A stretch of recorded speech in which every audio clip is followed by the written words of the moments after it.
almost eliminated buffalo from this continent. On a failli faire disparaître les bisons de ce continent. And as little as 150 years ago, Il y a 150 ans à peine, ils étaient entre 30 et 60 millions à parcourir le territoire du centre du Canada au nord du Mexique et à travers une grande partie des États-Unis. Et en peu de temps, on a réduit cette population à une poignée d'individus. Je m'appelle Chris Jeremiah. Je suis le responsable des bisons, ici, dans le parc national de Yellowstone. Et mon travail au quotidien consiste à veiller à la conservation et à la restauration des bisons.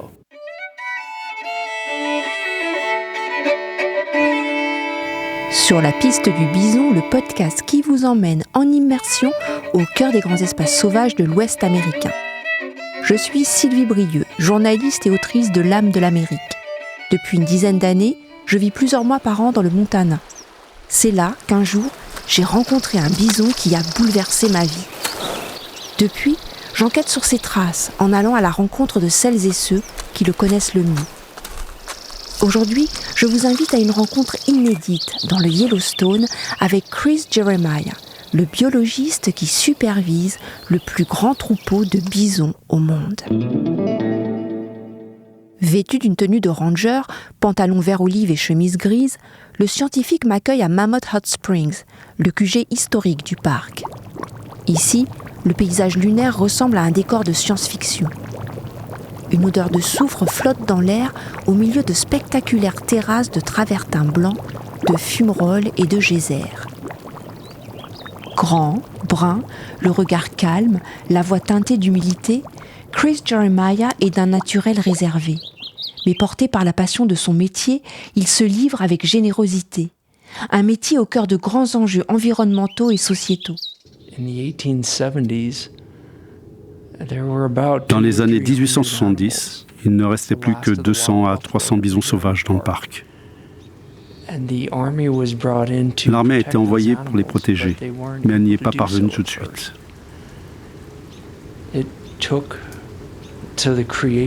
Il a fallu attendre la création de la loi Lacy pour pouvoir poursuivre les braconniers dans les parcs nationaux.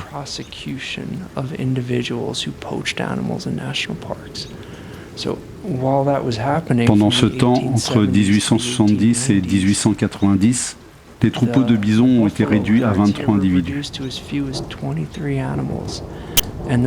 23 individus représentant les derniers survivants d'une espèce qui parcourait autrefois ce continent. C'est ce qui les rend si exceptionnels et si uniques. On a décidé qu'il fallait les conserver, les protéger et les faire revenir. Créé en 1872, le Yellowstone est le premier parc national mondial. Il s'étend principalement sur le Wyoming, ainsi que sur une petite partie du Montana et un bout de l'Idaho. C'est aussi le seul endroit aux États-Unis où les bisons vivent en continu depuis l'ère préhistorique. Ces troupeaux constituent la plus importante population de bisons du pays vivant sur des terres publiques. Leur réintroduction est considérée comme l'un des plus grands succès de la conservation du XXIe siècle. Je demande à Chris d'où lui vient son intérêt pour les bisons. Je dis souvent que ce sont les bisons qui m'ont choisi. Je suis arrivé dans le Yellowstone en 2001 comme ranger. À l'époque, le biologiste chargé des bisons cherchait quelqu'un qui savait skier et camper dans la neige. Quelqu'un qui serait heureux de ramasser des crottes de bisons. Et j'étais cette personne. Depuis, Chris Jeremiah est devenu un spécialiste reconnu au niveau mondial pour ses recherches sur les bisons et leur rôle écologique dans les écosystèmes nord-américains. Parmi les grands animaux migrateurs du parc, comme les wapitis, les mouflons d'Amérique ou les orignaux, ce sont les bisons qui se déplacent le plus dans cet écosystème.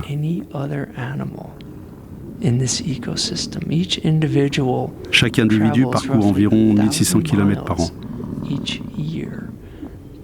Leurs déplacements sont incroyablement stratégiques. Pendant que les plantes poussent, ils se regroupent pour brouter ensemble, puis avancent à travers le paysage comme une armée de tondeuses à gazon. Ils reviennent au même endroit tous les 7 jours. En fait, la façon dont les bisons broutent augmente la quantité de nutriments que le paysage leur fournit de près de 200%.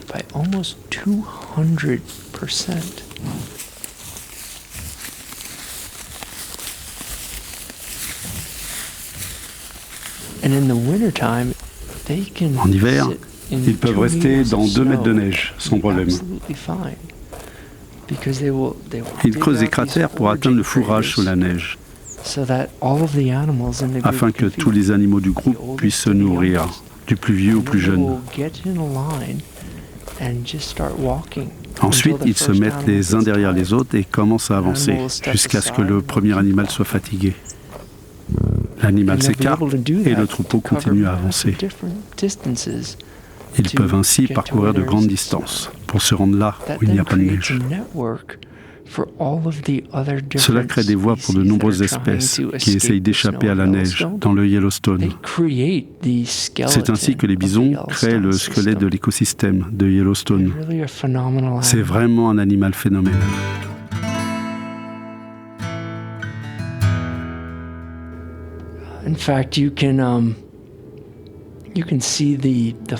En réalité, on peut voir l'empreinte des bisons depuis l'espace. On a découvert que la façon dont les bisons se déplacent et broutent dans le parc fait que le printemps arrive plus tôt et dure plus longtemps. Et tant d'animaux en profitent. Reconnu comme espèce clé de voûte de l'écosystème, le bison a aussi été désigné comme mammifère emblématique des États-Unis en 2016. Le plus grand mammifère terrestre d'Amérique du Nord incarne la puissance du monde sauvage et l'ambiguïté de notre relation à la nature. Est-ce que l'objectif est de faire augmenter le nombre de bisons ? C'est là que l'histoire se complique très vite. À la fin des années 90, le parc comptait entre 3000 et 4000 bisons. Ils réapprenaient leur route migratoire en suivant les rivières qui les conduisaient hors du parc.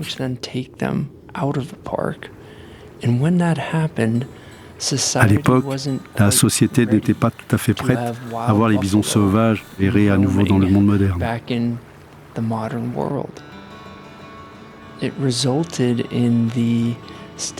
L'État du Montana a alors intenté une action en justice contre le parc.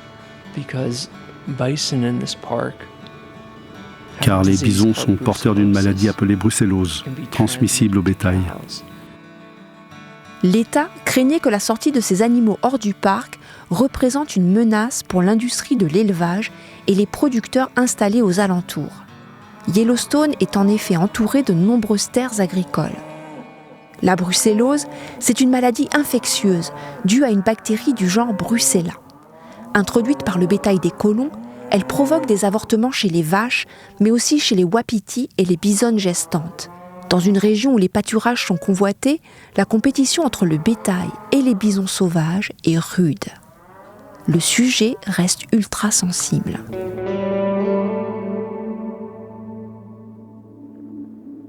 Les bisons ne migrent pas sur la même distance chaque année. En hiver, ils se déplacent aussi loin que nécessaire en fonction de la quantité de neige. La plupart des années, la population augmente de façon exponentielle. On s'est vite rendu compte que la population de bisons n'était pas de 3000 ni de 4000, mais de plus de 5000. Chris et ses équipes réalisent vite que la brucellose ne peut pas être contrôlée par les vaccins. Ce qui a été fait dans le domaine de l'élevage, avec un taux de réussite de 100%, c'est de rassembler tous les animaux. On teste les bisons, on abat les positifs et on procède systématiquement de la sorte pendant un certain nombre d'années. Cela permet d'éliminer la brucellose. Mais les animaux sont tout à fait susceptibles d'être réinfectés. Ici, dans cet écosystème, les wapitis sont également porteurs de la maladie.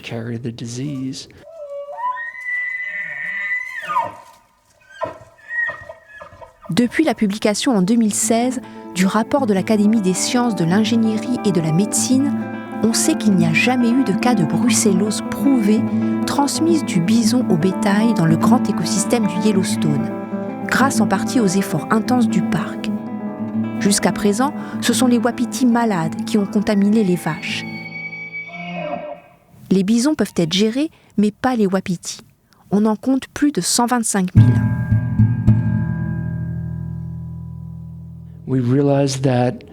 On a compris qu'il était de notre responsabilité de ramener les populations autochtones à la table des négociations et de partager la gestion de ces animaux. Cela peut se faire de plusieurs manières. L'une d'elles consiste à autoriser les tribus qui ont signé des traités avec le gouvernement fédéral à chasser les bisons en dehors du parc lorsqu'ils le quittent en hiver. Autrefois, 27 tribus, parmi lesquelles les Blackfeet, les Crows, les Kiowa, vivaient à l'endroit où se trouve le parc aujourd'hui. On s'est également rendu compte que nous pouvions capturer certains bisons. On les teste pendant un certain nombre d'années, de 1 à 3 ans, selon qu'il s'agit d'un mâle ou d'une femelle. À l'issue de cette période, nous sommes sûrs à 100% que ces animaux ne sont pas atteints de brucellose et nous pouvons les déplacer pour créer de nouveaux troupeaux sur les terres tribales.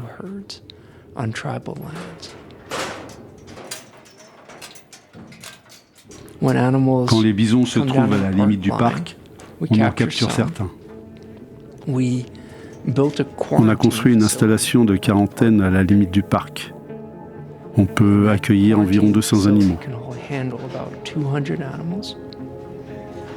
Ils sont testés et surveillés jusqu'à ce que l'on puisse certifier qu'ils ne sont pas porteurs de brucellose. À partir de là, ils ne représentent plus de risque.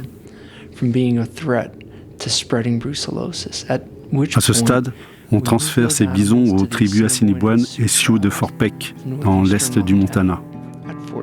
Là-bas, il reste encore 1 an sous la responsabilité des tribus.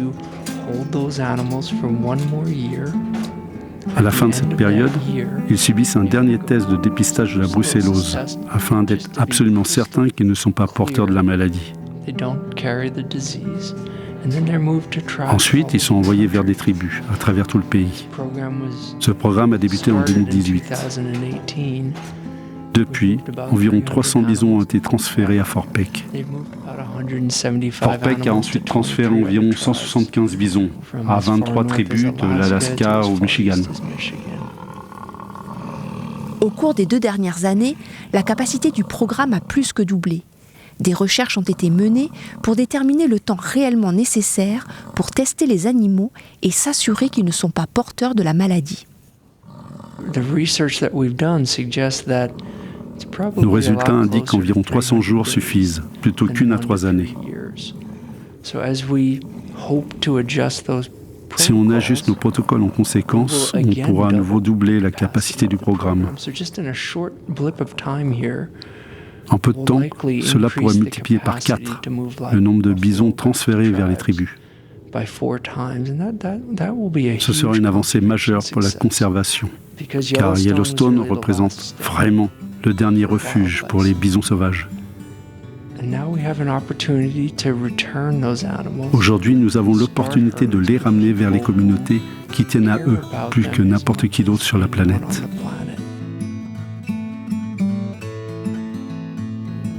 Mon espoir, c'est une population de bisons de Yellowstone forte et résiliente, capable de raviver chez ceux qui la voient le souvenir d'un passé lointain, mais aussi un sentiment d'espoir.